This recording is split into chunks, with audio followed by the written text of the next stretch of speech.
حضرت عیسیٰ بن موسیٰ ہاشمی اپنی بیوی سے بہت زیادہ پیار کرتے تھے۔ ایک دن 14ویں رات کا چاند چڑھا ہوا تھا تو بس سبقت لسانی کہہ لیجئے، کہنے لگے اگر چاند زیادہ حسین ہے تیرے سے تو تجھے تینوں طلاقیں ہوں۔ بیوی نے فوراً پردہ کر لیا، حجاب اوڑھ لیا، کہا کہ چاند تو پوری آب و تاب کے ساتھ چمک رہا ہے اور میری رنگت میں وہ چمک تو نہیں ہے، لہذا تو نے مجھے تینوں طلاقیں دی تو طلاق واقع ہو۔ بڑے پریشان ہو گئے، رات بہت مشکل سے گزاری، صبح خلیفہ منصور کے پاس آ گئے کہ میں رات اپنی بیوی کو یہ کہہ بیٹھا ہوں تو اس کے بارے میں کیا حکم ہے۔ تو خلیفہ منصور نے علماء کو بلایا اور یہ مسئلہ سامنے رکھا۔ سب نے کہا طلاق ہو گئی، کیونکہ بہت خوبصورت ہوگی لیکن چاند تو پھر بھی چاند ہے۔ ایک عالم خاموش بیٹھا رہا اور وہ شاگرد تھا حضرت امام اعظم ابو حنیفہ۔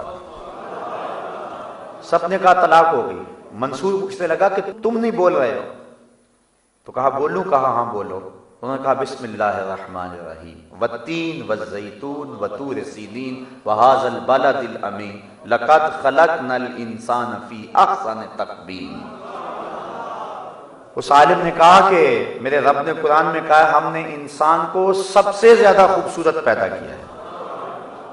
احسن ہے، صرف حسین ہی نہیں ہے، احسن ہے، اس میں تفضیل کا صیغہ ہے، سپرلیٹو ڈگری جس کو کہتے ہیں، سب سے حسین پیدا کیا ہے، اس سے آگے درجہ حسن کا نہیں ہے۔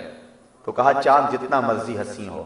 اور اس کی بیوی چاہے کالی کلوٹی کیوں نہ ہو، انسان ہونے کے ناطے سے فرمایا کہ یہ چاند سے بھی زیادہ حسین ہے۔ تو خلیفہ منصور نے کہا جاؤ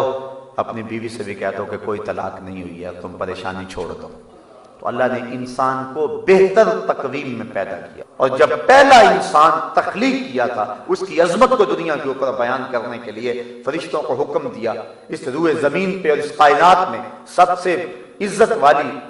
مخلوق تم ہو، لیکن میں تمہاری پیشانی بھی حضرت آدم کے سامنے جھکانا چاہتا ہوں۔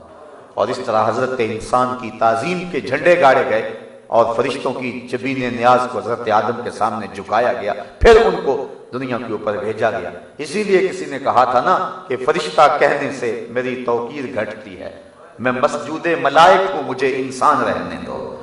میں تو فرشتوں کا مسجود رہا ہوں اور مجھے انسان رہنے دو، یہ میری عزت ہے، یہ میری توقیر ہے۔ اگر یہ اپنی عظمت کی پاسداری کرے اور اپنے منصب کی حفاظت کرے تو یہ فرشتوں سے بھی بہتر ہوتا ہے،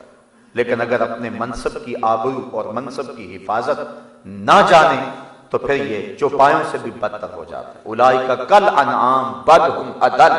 اللہ قرآن میں فرماتا ہے یہ چوپایا ہے بلکہ چوپایوں سے بھی گیا گزرا ہے۔ جب یہ گرنے پہ آ جائے تو اس کی حالتیں، اس کی زندگی کے انداز اور تیور اور لچن چوپایوں سے بھی بدتر ہوتے ہیں، تو یہ چوپایوں سے بھی بدتر ہو جاتا ہے اور سخت ترین ذلت کے اندر چلا جاتا ہے۔ فرمایا کہ ہم نے اس کو احسن تقویم میں پیدا کیا ہے، اس کی صورت بڑی اچھی بنائی ہے، اس کی آنکھوں میں روشنیاں رکھی، اس کے کانوں میں نغمے رکھے، اس کی زبان کو بولنے کا انداز اور سلیقہ دیا، اس کو دھڑکتا ہوا دل دیا گیا ہے، نظام تنفس دیا گیا ہے، نظام انہضام دیا گیا، اس کو پٹھوں کا نظام دیا گیا، اس کو پکڑنے کے لیے ہاتھ دیے گئے، اس کو بولنے کے لیے زبان دی گئی، قوت ذائقہ دیا گیا، اس کو سونگھنے کے لیے ناک دی گئی ہے، اور ناک کو منہ کے قریب رکھا گیا کہ جو کھانے لگا ہے اس کے اندر اگر تعفن ہے تو ناک فوراً اس کا احساس کر لے اور یہ فوراً پیچھے ہٹا دے، اس کے اندر کوئی گندی شے نہیں جانی چاہیے، اس لیے ناک کے نتنے منہ کے قریب رکھے تاکہ اس کے منہ میں گندی چیز نہ جائے۔ لیکن یہ کتنا بدبخت ہے، یہ رشوت بھی کھا گیا، یہ چوری کا مال بھی کھا گیا، اس نے سمجھا ہی نہ کہ میرے رب نے میرے لیے یہ کتنے اہتمام کیے کہ میرے اندر جس کے اندر ظاہری گندگی ہو وہ بھی میرے اندر نہ جانے پائے، لیکن اس نے وہ گند کھایا اور اس نے وہ غلاظتیں کھائیں کہ میرے رب نے بار بار جن کی ممانعت فرمائی اور تاکید کی کہ تم ان کے قریب تک نہ آؤ۔ تو انسان جب گرنے لگتا ہے تو پھر بہت نیچے لڑک جاتا ہے، اس لیے فرمایا ثم رددناہ اسفل سافلین، پھر اسے ہر نیچی سے نیچی حالت کی طرف پھیر دیا گیا۔ اللہ اکبر۔ علماء تفسیر نے اس سے مراد بڑھاپا بھی لیا ہے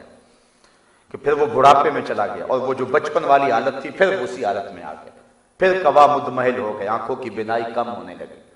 کانوں کے پردوں کے اندر وہ آواز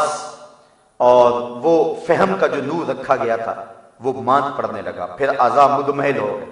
پھر ٹانگیں لڑکھڑانے لگی، ہاتھوں کی گرفت کمزور ہو گئی، پھر کڑیل جوان شخص جو تھا جب بڑھاپے کی طرف گیا تو اس کی کمر میں خم آنے لگا، پھر بالوں میں سفیدی اترنے لگی، پھر دانت گرنے لگے، پھر اسی عالم کے اندر جس طرح بچپن میں تھا پھر کسی کا محتاج ہو گیا، پھر گندگی میں بچھڑ جاتا ہے تو خود اپنے آپ کو دھو بھی نہیں سکتا ہے، پھر ایک گھونٹ دودھ کا محتاج ہوتا ہے۔ زمانہ جس کا محتاج تھا آج اس نے پانی بھی مانگنا ہے تو لوگوں کے چہرے کے تیور دیکھتا ہے،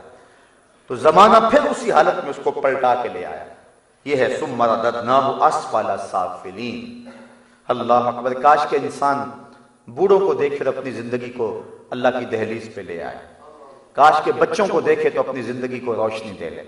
لیکن انسان اگر عبرت پکڑنے لگے تو عبرت پکڑ لیتا ہے، اور نہ پکڑنے پہ آئے تو اس کے سامنے بڑے بڑے واقعات بھی ہو جائیں لیکن یہ عبرت کا نور حاصل نہیں کر سکتا ہے۔